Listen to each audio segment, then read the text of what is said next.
অসমবাসীৰ কাৰণে আৰু এটা বেয়া খবৰ। বাঁহীবাদক প্ৰখ্যাত তেওঁ ইণ্টাৰনেশ্যনেল ফেমাছ হয় দীপক শৰ্মা।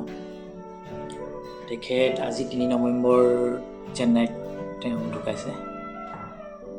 গাটো বহুত দিনৰ বেয়া হৈছিলে, ট্ৰিটমেণ্টো চলি আছিলে।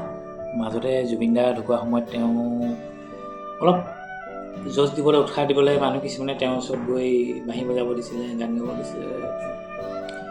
খালি আজি মানে খতম হৈ গ'ল।